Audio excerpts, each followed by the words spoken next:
This is getting annoying.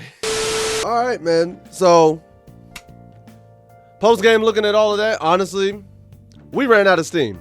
Point blank, period. I don't know what to say about that game except for the second half, we were nowhere to be found. Second half, we did not have the same amount of steam that we carried into the halftime.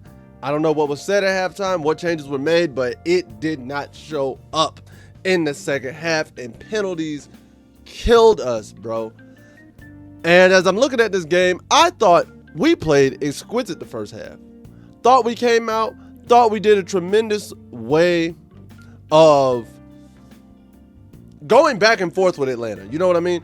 And doing so in such a manner that was unprecedented of us, but it seemed consistent. And like many Atlanta games in which we always seem to split with Atlanta during the season, it's like, all right, another Carolina Atlantic classic. This is going to go down to the fourth quarter. It's going to go down to the wire, especially when we were able to cut the lead down to four, I want to say 4 or 5 heading into halftime because it was 22-17. I was like, bet, cool, we're good.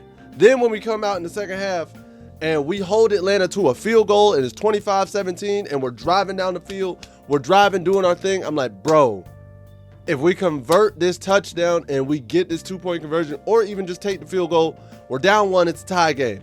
New ball game. We don't get it. We get 20. All right, still 5-point game. We stop Atlanta again, and I'm like, this is the moment. This is where we have to convert and we have to score. And we're not able to score on that drive and tie it up, not even able to get a field goal out of it. And from there, our offense just stalled out. That's the name of this game. It was a tale of two halves in which the first half, we played like the team with potential. We played like a team that can win games here and there. We played great. Chuba Hubbard was doing great in the run game. The pass game was looking amazing.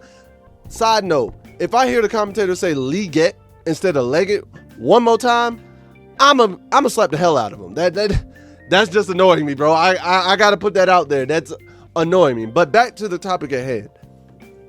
We did a phenomenal job as a team in the first half. I was proud of the execution that we were doing up front. I was proud of the defense.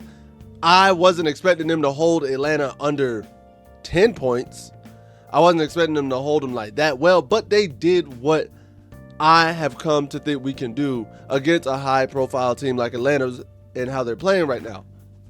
And going into the second half, I'm like, okay, just continue to hold them, continue to put them at ease and continue to match the energy. But we didn't do that. And then penalties at inopportune times were just hurting us. A hold penalty here. Offensive holding on another drive. False start on another drive. It blows my mind, bro.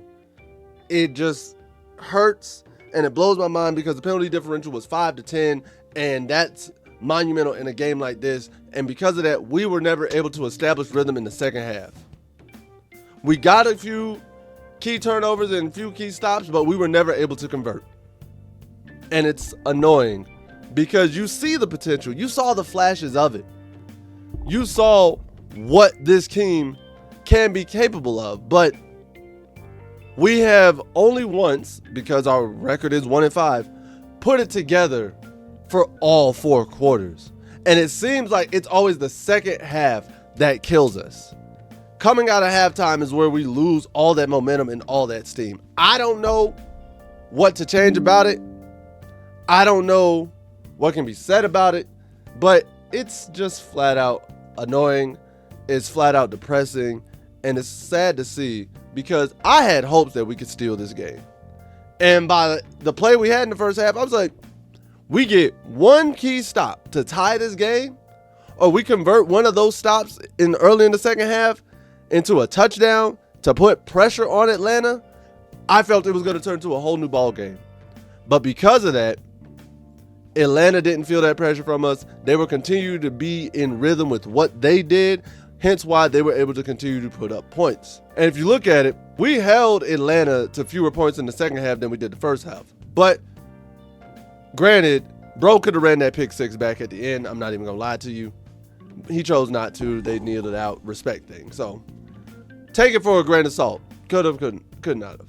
Overall, I see a Carolina team that just has to put it together consistently for all 4 quarters.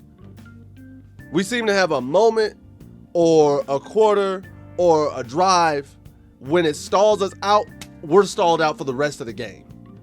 We're not able to get back in the rhythm. I don't like that.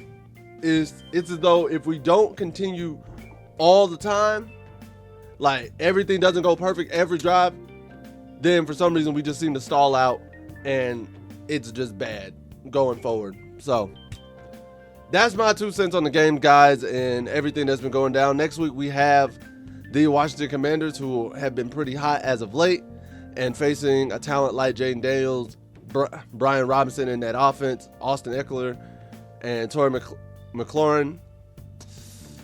And where are we playing? And we play them in Washington.